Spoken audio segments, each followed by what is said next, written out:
Hello, students. I hope you're doing well. You may remember this is our student selected topic. So what I like to do in my classes, some terms, is that I let students pick out a topic from a range of topics to do. And what's happened is took a vote, and students said that they wanted to cover this more than any other topic that I suggested. Okay. So just a few quick things about this. First, I'm glad. Thank you for those of you who voted, because I couldn't really do this without you. I need it to be student selected for it to work. And here's how I want it to work: is a few things. One is I want you all to understand that your education is not just handed down to you by old people like myself, right? But that there's always some degree of control. You can guide your own education to an extent. Now, it depends on the class, it depends on the major, etc. But there's always a way that you could have more control over your education. So I let you write paper prompts of your own if you want. Some professors will give you extra credit. Some will say if you come by office hours, you can get help on the paper. There's always some way that you can push your education to get either a better grade, or that you can push it so that you get more out of it that lines up with your own interests. Now, I know that's not always apparent. There's all these things, professors, and your major makes you take these classes. There's all sorts of ways where you don't have full control over your education. And I know that's frustrating. So part of what I'm doing here is I'm offering this up as a little reminder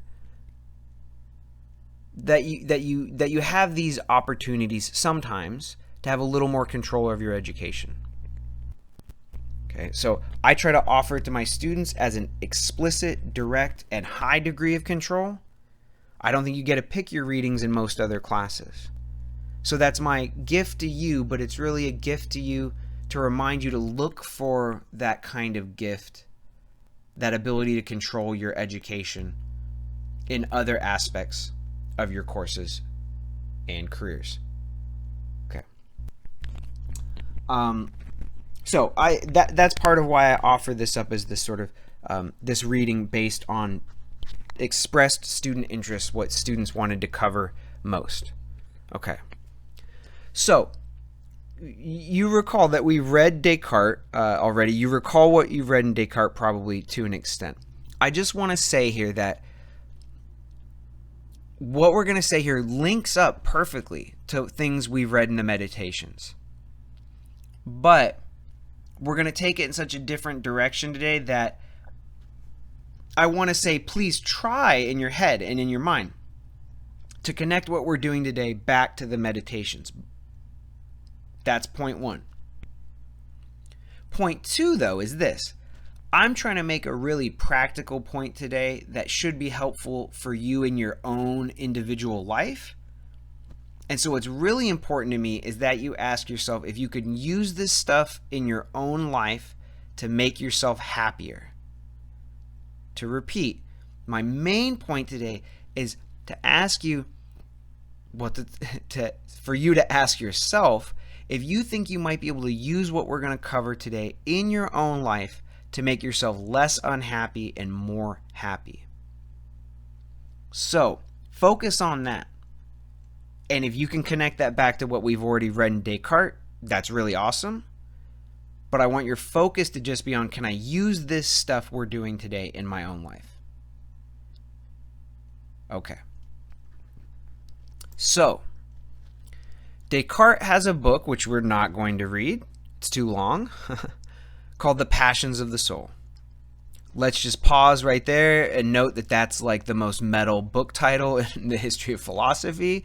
That's a pretty cool name for a book, The Passions of the Soul. All Descartes means by what he calls a passion is basically an emotion. Okay? The reason he calls them passions is he says when things happen in the world is acting on us, basically. So when you hear bad news or somebody assigns a big midterm for you, or your significant other breaks up with you. That's a thing happening in the world, and it's like an action that happens on you, right? You didn't control it. So if it's acting on you and you're not active, what are you? You're reacting to it. And that's what emotions are, Descartes says, is when you react to something in the world. You react and say, oh, the world has made me happy, or you react and say, oh, the world has made me sad. So it's called a passion because if you're active, you're not passive. But when the world acts on you, because you're not acting, you're passive. You're reacting. Does that make sense? Okay.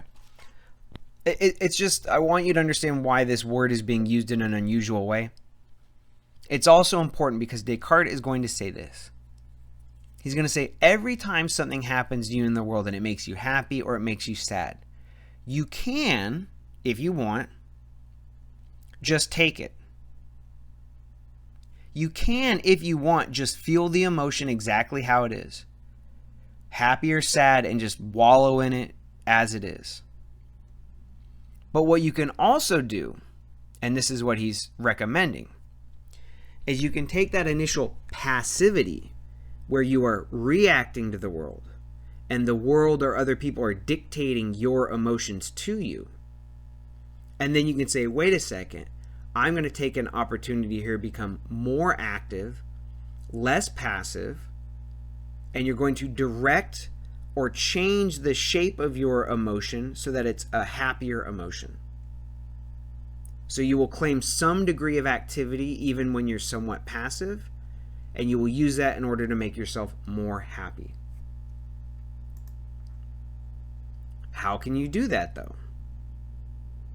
Okay. This is what Descartes says.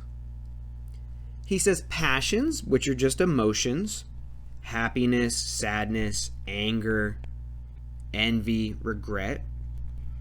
He says these all happen in the world, which is made up of physical stuff, right? If it rains all over your new jacket, that's the physical stuff in the world, right? If your significant other breaks up with you and walks away, okay, their physical body is walking away from you and not using its physical mouth to talk to you anymore. And he says, okay, that stuff you just don't initially have any control over. But he says when it affects you, when you have an emotional response to something, it's something happening in the physical world affecting your own physical body. But you don't have an emotion just because something happens in your physical body. Your mind or soul has to think about what happened in your body and have some sort of reaction to it. Basically, your mind or soul has to care about what's happening. And this is what Descartes says. He says, the way you care about what happens is where emotions really happen. And that's something you have some small degree of control over. Okay. We're going to talk more about this in the second recording about Elizabeth. Okay. It's complicated, but for now what we're just going to say is think of emotions like this. You've got an animal body, and your body, just like an animal, has two basic reactions to stuff in the world. It either says, I want that, and it runs towards a thing and gobbles it up. Or it says, I don't want that, and it runs away from it. Okay? So he says, all emotional reactions are, with a bunch of different details, they all have same component of motivation or desire. You either pursue things that appear good to you, or you flee away from things that appear to be harms. And he said, Rutherford, who's writing about Descartes here, says that on page 1. Okay? He says, your passions or emotions are primarily nature's way of trying to preserve your body or well-being. Okay? That means that you pursue things like food that you think are good for you or loved ones, and you flee things that seem harmful like physical pain or bad grades. And he says that's good in general. That's nature's way of looking out for you. And he really says that's all emotions are, is liking things that seem good to you so that you'll pursue them again in the future, and disliking things that seem bad for you so you'll avoid them in the future. And as far as things go, it works okay. He says, but what often happens is that just like, you know how when you feed your dog overreacts. You are almost certainly feeding your dog gross food, right? And it's got all sorts of weird stuff in it that isn't great for dogs to eat, but that's what you give them. And the dog freaks out every time. Like it's their 21st birthday or something. They flip out like it's the best thing ever. Similarly, if you scold your dog goes to the bathroom on the carpet or something and you yell at it, your dog freaks out like it's the worst thing that's ever happened in the world, right?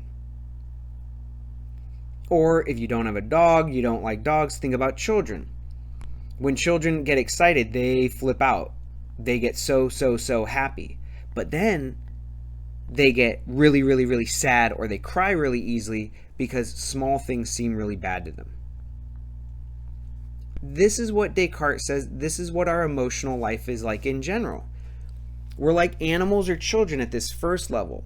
Our bodies have good intentions. They want to protect us, and they want to get us good things like food. But your body overreacts. It exaggerates. So what we want to do is we want to let our bodies experience the world, sniff out good things, and run away from bad things. But basically, we want to make sure that our bodies or our emotional life is accurate, that it's not exaggerating or overreacting. So that's what Descartes is going to say.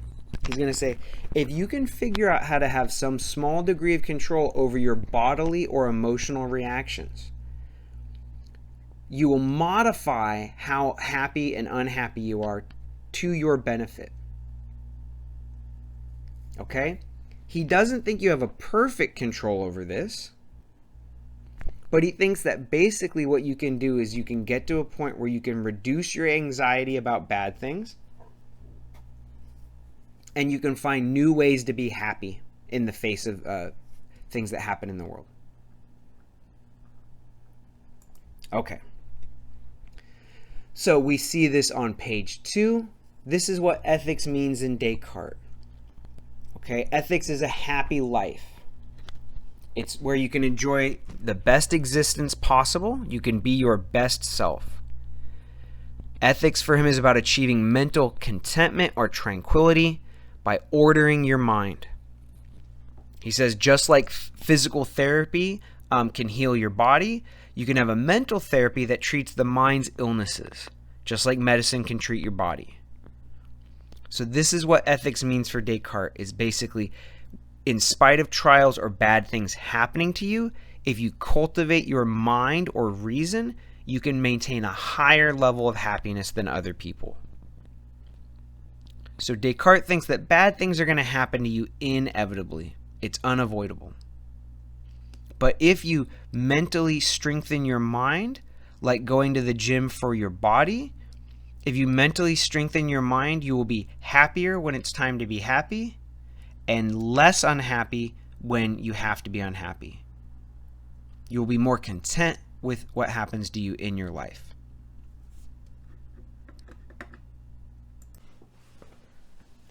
So that's why this matters, right? That philosophy can do these kinds of things for you. It can give you forms of mental therapy to make you feel better. Remember, it's a famous thing in philosophy. Philosophers often say, I've gotten to the point where I don't fear death. Descartes says it here. Socrates famously said something similar. Lots of philosophers have said this. Think about it. You're going to die. That's that. Philosophy can't prevent you from dying. But what it can do is it can take something inevitable, death, and it can adjust your mental reaction to it, the passions or emotions that we're talking about today. Because fear is a bad thing. Fear feels bad. if you can't avoid death, the second best thing is to not be so scared of it. And then your whole life before you die will be more happy because you will have less unhappy fear in it. And that's part of the usefulness of philosophy. As it says on page 2, philosophy teaches that even amidst the saddest disasters and most bitter pains, we can find a way to be more content, provided that we know how to use our minds. That's what we're going to learn how to do today. Okay. Let's go down to page 3. I'm just going to recap because today I want this to be a fun reading since y'all chose it, since students picked it. We're not going to get a million into the details. That's good, but that may mean that it moves a little fast. So I'm just going to recap briefly here. Descartes says that passions or emotions are something we can have some control over. If we learn how to control them, we can make ourselves happier when it's time to be happy and less unhappy when we have to be unhappy. He said that's possible because even though the first level of things happening to your body, of fearing things and running away from them, or desiring them and running up and trying to grab them, he says even though that first sort of reaction is sort of passive and you can't control, you could sort of step in after a second and help control it to a degree. You go, okay, in general, he says that. In general, I guess it's true. Here's what he's going to point to. He's going to point to 5 things that he thinks you can actually practically use in your life to control how you feel and make yourself less unhappy. Okay, so that's the recap. But I'm going to ask you a discussion question here, and we're going to pause before we get to those things. Because remember, my little recap, all these things fit together. That you've got a body and you've got a mind, that we tend to overreact to things, but maybe the mind can help us not overreact. Not overreacting equals being less unhappy, equals being more happy, etc. But since all those things relate, Descartes has to be right about one part of it before we can get the total picture right too.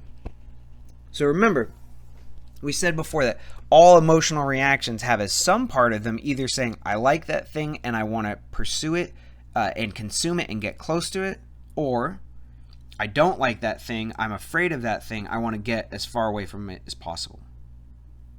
So, think about this is the discussion question. Think about any emotional response you want. Then ask yourself, is there in it somewhere? Is there in it some component of liking something and wanting to pursue it, or disliking something and wanting to get away from it? Okay, so the question is this.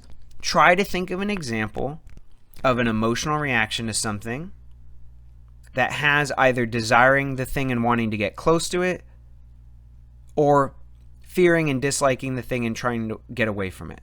That's the first part of the discussion question. Think of some emotional response that has that.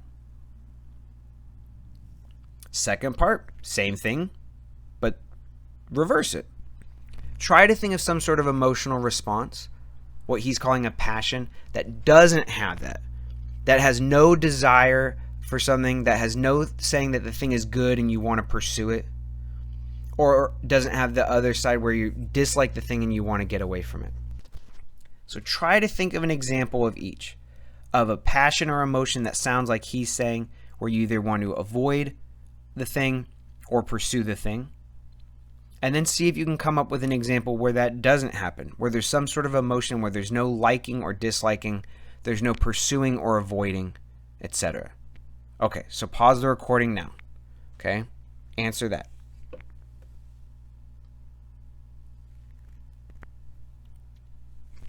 Okay, and based on, because I don't know how you guys will answer, I don't know how y'all will answer,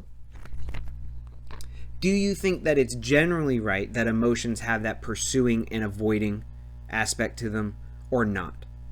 So if you couldn't come up with an example for one or the other one, Or you think that it's usually one way or the other. By one way or the other, I mean that emotions either basically always have this pursuing and avoiding component to them, or that emotions don't usually have this pursuing or avoiding component to them. How would you characterize emotions in general? Do you think emotions are generally either trying to get something or get away from something? Or do you think that his definition's way off base here? Okay.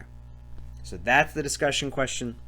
We're going to end this recording here so you can get a little space, stretch your legs. We're going to come back and we're just going to wrap up. There's one more small point from Rutherford. Okay, thank you.